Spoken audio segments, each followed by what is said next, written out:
it's also anybody really who she comes into contact with, where there's decision making or there's anything like that. So, for example, she's got an older child, and she often feels like, her voice might not be the right answer, even as the parent. She feels sometimes he doesn't listen to her, and she sort of finds that quite difficult to manage. Also, her parents, she finds that with them, they're quite domineering in a lot of ways, especially her dad, and so she feels that is an issue as well.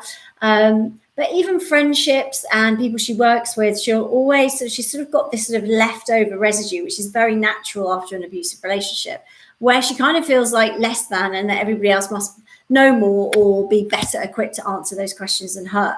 So that's something that I wanted to talk to you a little bit about today, because I don't know if any of you, I know some of you have been in difficult relationships. Some of you have struggled with abuse, whether it's violence or emotional, psychological, financial. I've got a client at the moment who's really struggling, and all her salary for all her married life has always gone into her husband's bank account. So even though she was the main earner, all her money would go into his bank account, and then he would sort of divide up what she could spend. So it's really interesting, isn't it, when you look at why we get into those relationships. And I've had a couple of emails over the weekend from people saying, why did I get into this? Because I feel like an idiot. And I know that some of you have also been in quite toxic relationships. And there's a whole spectrum of difficult relationships, aren't there? There's some that are just, it's not a great feeling, and you don't feel good about things, and you don't feel good about your partner, the way they talk about you, the way they treat you. And then there's all the other way of the spectrum where, sociopathic behavior, which is outrageous. So we kind of have to look at sort of that and everything in between, and just be aware that there is a big range of toxic relationships out there. And I think when you're in confinement with lockdown, and there's a lady who contacted me also who's in quarantine, so they cannot go anywhere. They're locked in, they've been away, they're traveling, and they came back, they had to have those 14 days in lockdown together.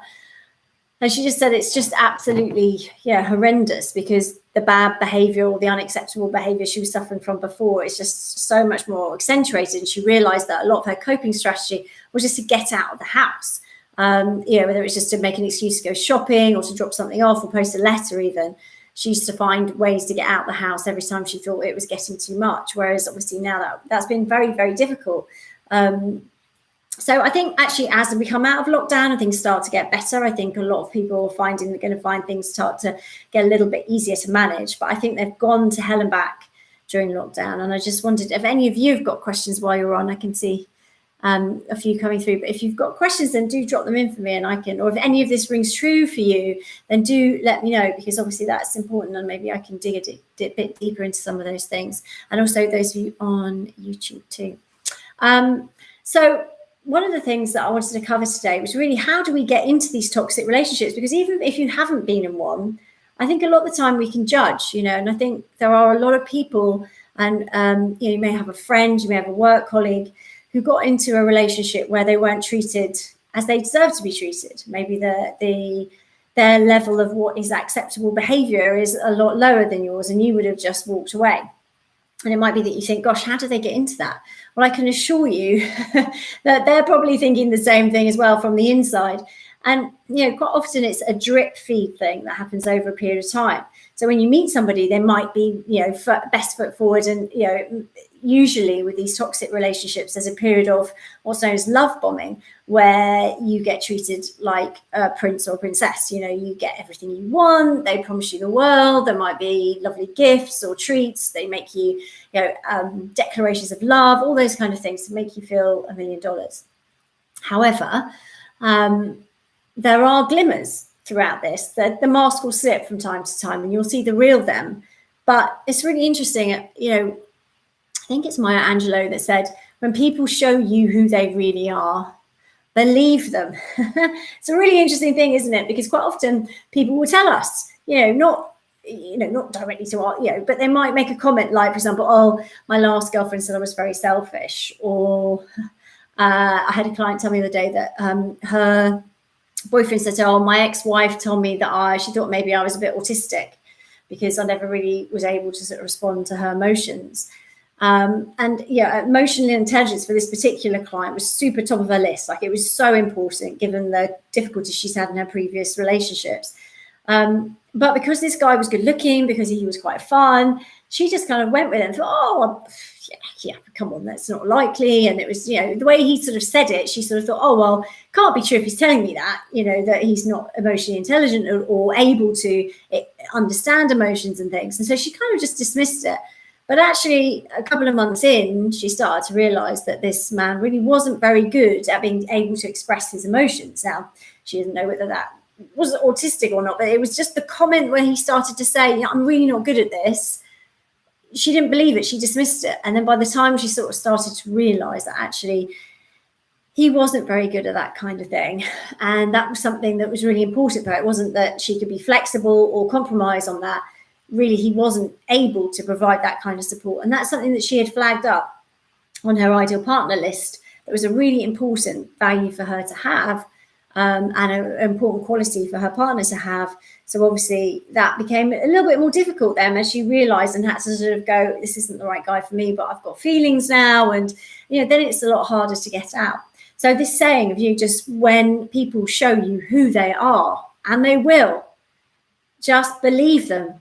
Believe them. Have you ever been in one of those situations where someone's told you, or maybe it wasn't them, maybe it was good friends or other things, other people in their lives that have said, I know a client of mine, she had a very good relationship with some of her her boyfriend at the time, who then became her husband, some of his friends, and they all said, oh gosh, what are you doing? He's completely selfish, completely self-centered. Are you sure you're doing the right thing? These were his friends. And when she talked to him about it, he was like, oh, I'm just jealous because we're so happy and everything's great, and, made excuses and things. She went, yeah, fair enough. But instinctively, there was a warning bell there, which she dismissed because of emotions, and their lifestyles were already integrated and things like that. But it's important, I think, just to, now we're that little bit older and we've got that little bit more experience and we've been around the block a few more times, this time round, next time round, I want you just to be noticing these things, okay? Just be, aware that there might be these warning signs. So before you get too involved, so it's harder to get out, just protect yourself a little bit by listening.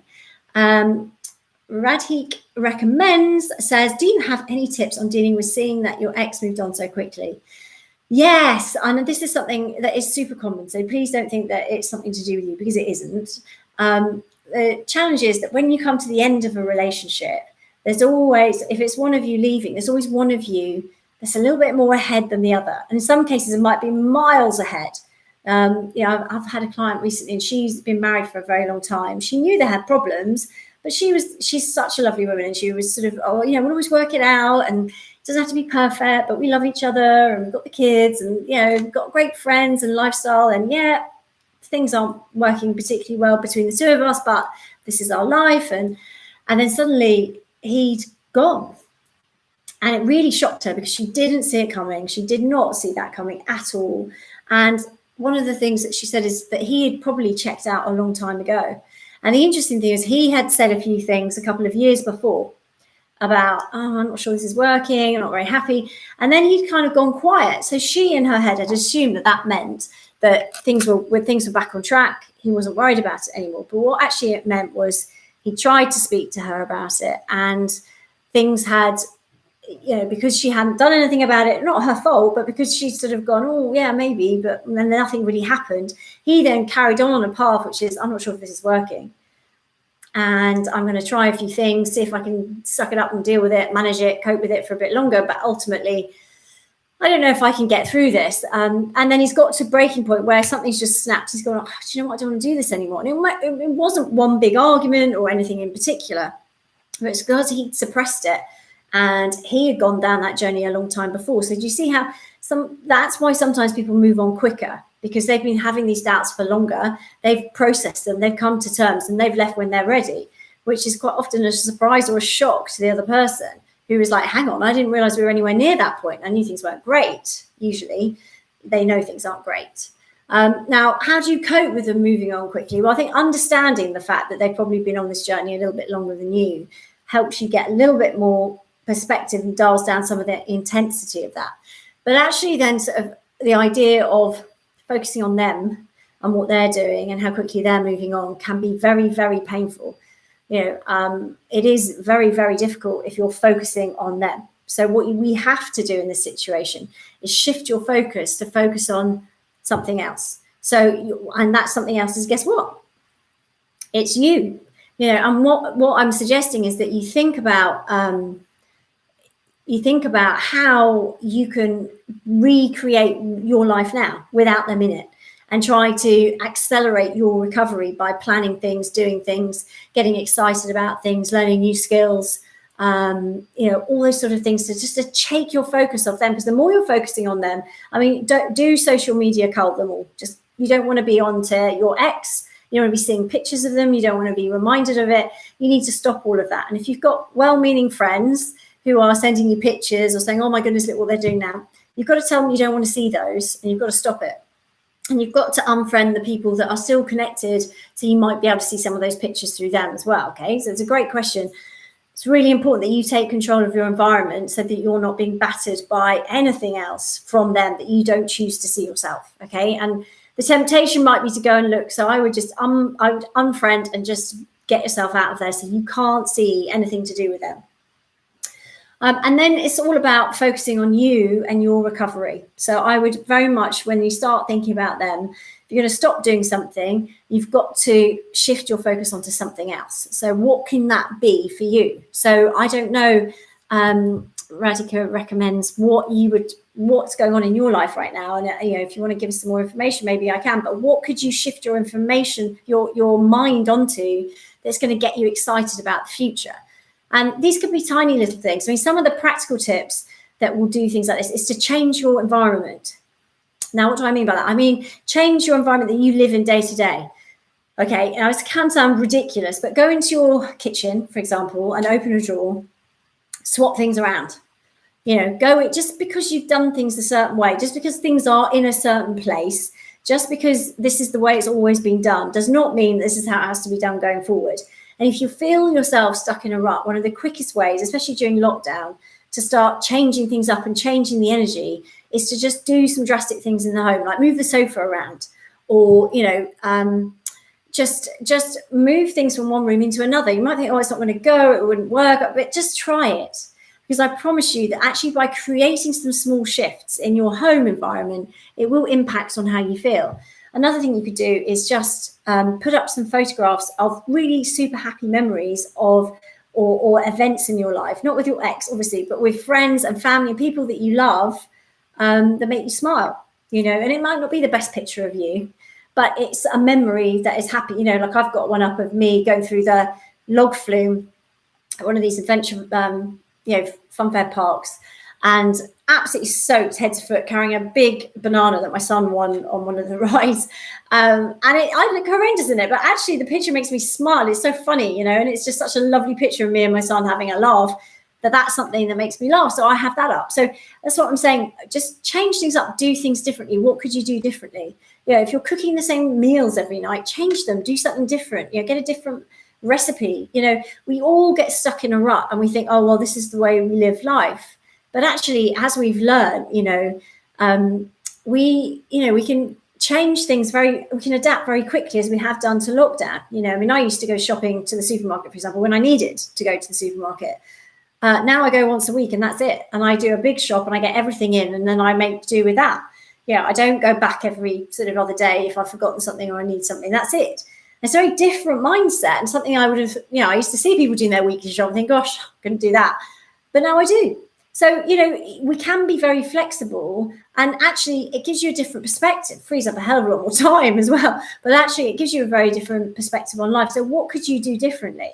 Maybe you want to start wearing your hair in a different way, or, I don't know, doing something different. And that's what I'm suggesting, that in lockdown, it's hard, but because we are slightly restricted on what we can do and can't do. Because we can't go to the pub and go for dinner and do those things socially. So we've got to do things slightly different. Mark says, loyalty and trust is key to any relationship. If something feels wrong, then it usually is. Yeah, absolutely. And I'm always a big believer that you should always nip it in the bud as soon as possible, because things left to fester then become, very difficult to unpick and go backwards. So it's really important. Good advice, Mark. Thought House said, yes, this week I started sitting on a different sofa. So strange. However, it energized me in a way. Yeah, I mean, it's such an innocuous thing to do. Yeah, it is weird how, as human beings, we like to find a routine. So I don't know if you've ever done any training or whatever, where there's a seminar and it's a couple of days or something. And it's fascinating. So when I do mine, people want to sit in the same seat they sat in the morning, in the afternoon. They kind of want to sit there. They think that's their seat. That's the best place for them to be. You know, and back in the day when I used to do a lot of events, we used to call them the front row brigade, because literally there'd be people who were waiting to get into the events and seminars, and then would like be rushing to get in, and they'd want their seat in the front row. And I mean, I guess the view is, you know, you're closer, but I mean, you know, the dynamic in the front row is actually very different if you sit in the back or you sit in the middle, and you're going to meet. Yeah, your interaction is going to be different, because you if you're at the front, you're not interacting with people behind you necessarily. So, you know, actually, I think shifting around seats is really a really good thing to do. And you've reminded me of that, thought help from that. But I do think sort of metaphorically in life, if you could sort of shift around and shift your seat in your home by changing things around, you know, maybe. You know, maybe you just always had those bed sheets on that bed, but hey, try something different. You know, what could you do differently? And actually, it's the small things in life that sometimes have the biggest impact. And this is all about what we're doing up here. And I know, like, the original question is, how do I, you know, my ex has moved on quickly. The trick is, it's not about your ex. The trick is, it's all about you and what's going on in here. So how do you refocus? How do you retrain your mind? Also, having things up around your house that are going to interrupt that pattern about, you know, when you start to think about him. Because in order to be feeling that upset that he's moved on quickly, you've got to be thinking about him. And what I'm suggesting is we try and dial that down, reduce the number of times you go there and allow yourself to go there, and swap it with something else. But you need to have other things. So having a different direction, having something you're excited about. I mean, for example, I know I've got a couple of my coaches on here. I'm just trying to see who's jumped on. I think Eve was on. And Julie's on. Hey guys, so I mean, these guys, I know Eve was a client of mine. She came to me, she got an incredible story about her breakup, and you know, one of the things she was like is, I just can't focus on this anymore. I need a new purpose in life. And I talked about this on Friday, that purpose will outwrestle pain every time. So if you're going through a tough time, if you have a purpose in your mind of what you're going to do with it, so it doesn't need to be, you know, for example, for me, I've you know, created a whole business around helping people to overcome the trauma that I went through, because I found it very difficult, and I didn't want anyone else to feel as lonely or afraid or unsure as I did at that time. So I created these techniques to help people. That was my purpose going through. I'm going to use this trauma to help other people, and I know that Eve is the same. She wants to use her breakup experience, which is quite unique, to help other people. Now, you know, what is your purpose going forward? You know, your focus going forward is in your life. What is it? Because you've got to reevaluate your purpose when you go through a breakup. It's not going to be the same thing as it was before.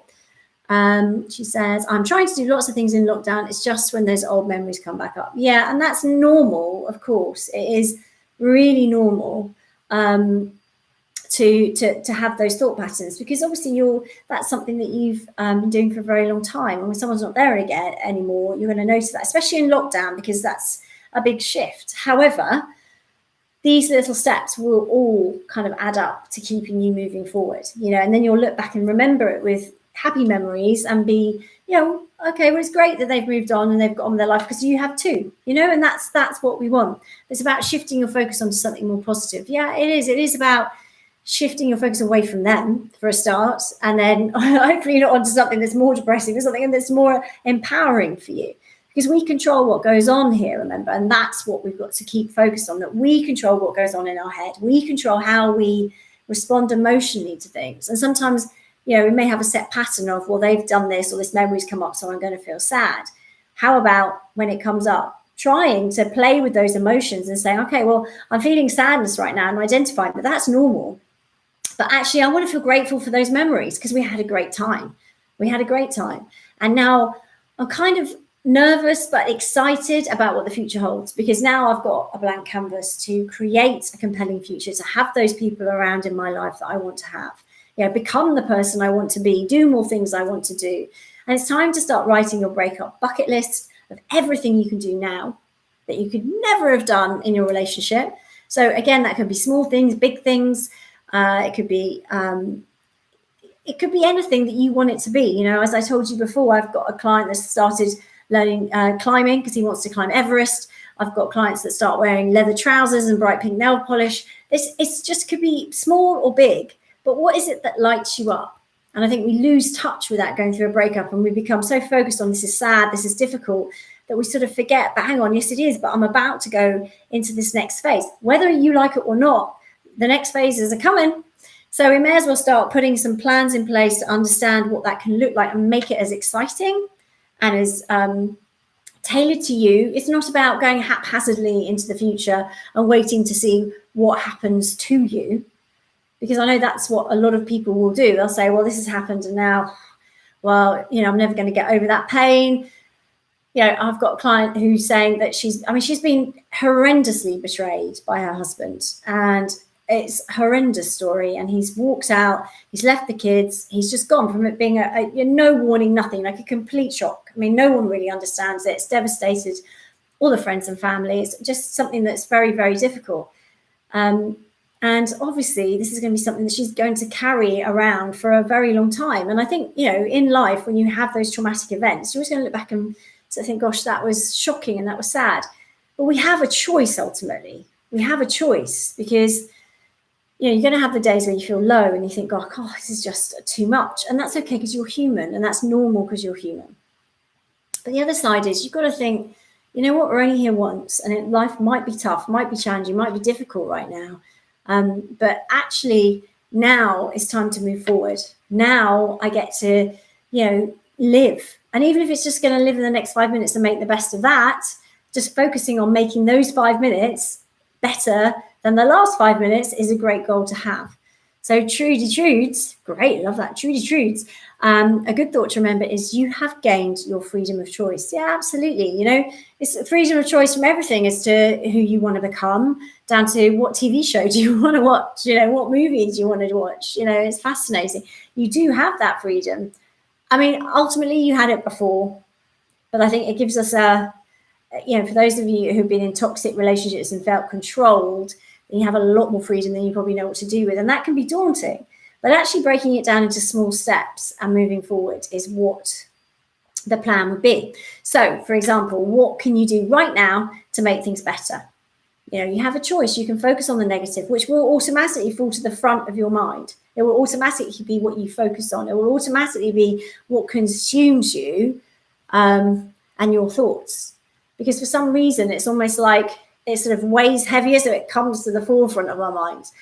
Whereas at any one time, we can all think of something that's great that's happening in our lives, or that we're grateful for, or that we, you know, just something that we can smile about, whether it's a small thing like, you know, our health or a good friend, or I don't know, it could be anything, right? The sunshine. Well, I'd be feeling grateful if it was sunny today, you know, those sort of things. It could be small, but it could be big, you know, but whatever it is, I think it's important because we have to kind of wrench those forward too at times and think, you know what, it may all look bleak, but you have survived 100% of all your worst days and you've got through it. And because you survived 100% of all your worst days, you now have lots of strategies for surviving difficult times, and you will fall back on those. And those are the things you're using. I mean, if you think about the strategies that you're using to adapt to lockdown and all the new regulations and not seeing as many people, and, you know, managing that fear of COVID and the shocking news and the mental health that's being affected by COVID and the virus, and then the George Floyd things, and there's a lot of gruesome things that have happened recently that are going to have a toll on every single person. So how do you manage that, and what are your coping strategies? Because you've all experienced stress and anxiety before. You know, whether it's a breakup, whether it's a divorce, whether it's someone's betrayed your trust. You know, I know my clients have been betrayed in their relationships, but there are lots of people every day that are betrayed in lots of different ways. Someone tells a secret. Somebody doesn't show up for them when they said they were going to show up for them. Someone lets you down. You know, you were promised something, it doesn't happen. You know, there's lots of different betrayals in life, not just breakup betrayals, which, you know, are really hard hitting and tough to deal with. But we've all got strategies for coping with these. And that's the great news, because you've been through so much in life already. That this is another day. And I know that you can look back and think of another day where you thought, you know what, I'm never going to get through this. I'm never going to get through this. This is horrendous. And then you do. And then you get to another point in life where you go, oh God, this is really challenging. Am I really going to get through this? And then you do, and it's really just sort of being able to look back with perspective and say, you know what, they've moved on very quickly. They just seem to be happy. You don't know that. The reality of what's going on there, you have no idea. The fact, one of my clients was very upset about her husband moving on, and he had got someone pregnant, they had the baby, and she was still, at this point, even when the baby was born, still reeling from the breakup. She couldn't believe it, and she was looking at them saying, gosh, she's got everything that I wanted, and he's happy. But actually a couple of months later they broke up, and he came back and said, oh, I never loved her. There was a lot of tension because she was always comparing herself to you. She felt that, if I could cheat on you, I would cheat on her. She isn't who I thought she was behind closed doors in the middle of the night when the baby's crying. She's not that person. And she didn't take him back. But actually, she'd wasted all that time thinking that this was a much better, the grass was greener for him, he was having a great time. And actually, the reality wasn't that at all. But when she did see him and bumped into him, obviously that was what he was showing her, like Facebook, like social media, like all those things, It's all, it's all perception. So the thing is, what I'm trying to say is, don't get carried away by assuming and getting caught up in, well, because of this, there must be this. You don't know. Okay, so you don't know everything's rosy. You don't know they're super happy. They may be thinking they've made the biggest mistake of their life. But ultimately, it doesn't matter what's going on with them. It matters what's going on with you. And the fastest way to get back on track and start feeling empowered and happy and moving on with your life is to shift your focus onto your life and spend that energy that you've got that's going on to him and what they're doing onto, what am I going to do next? What is my life going to look like? It's kind of fun having time out to start planning what your future looks like. It's great to take when I do my live retreats, back in the day where we could do live retreats. I'm planning one for November, by the way, because I think by then, hopefully, we'll be able to all be together in a room, even if we're still social distancing. So I'm hoping to do my next breakup recovery retreat then. I know a couple of you have already got in touch and have signed up for coming then, but it's provisional, obviously, and I'll move it if it doesn't happen. But I think it's November. I've got a couple of dates there for November. But those sort of things are really, those things where you can, meet with like-minded people, go through these things, work through your issues. And we take out a big piece of card. Bring everyone a big piece of card, and we'll basically, with loads of magazines. I've got all different types of magazines and things, with like car ones and health ones and sporty ones and food ones and home and garden ones and clothes ones, and all different types of things. And then people cut out pictures and images and words and phrases, might put in their own power words and mantras that they've developed over the weekend, and stick them on. Because the idea of that is having something visually to aim for. And it's not, you do it in one go and it's done. This is work in progress, and something you can have around the home, again, behind your wardrobe door or something, so that when you walk in, it's like, oh, yeah, I remember that. And it keeps your mind unconsciously, but focused on something. You kind of got to put it out there. It's that law of attraction that The Secret talks about, where you put your ideas out there and you wait to see what comes back. It's powerful stuff. Anyway, I hope that's helped. Let's see. Thought Help said, will you do a retreat in Australia? Oh, I'd love to do. I love Australia. I spent a lot of time in Sydney, set up a business over in Sydney about 10 years ago now. I spent a lot of time in Balmoral Beach and North Sydney as well. So yeah, love it, love it, love it. So if somebody can get a group together out there, absolutely. When flying is allowed and all the rest of it.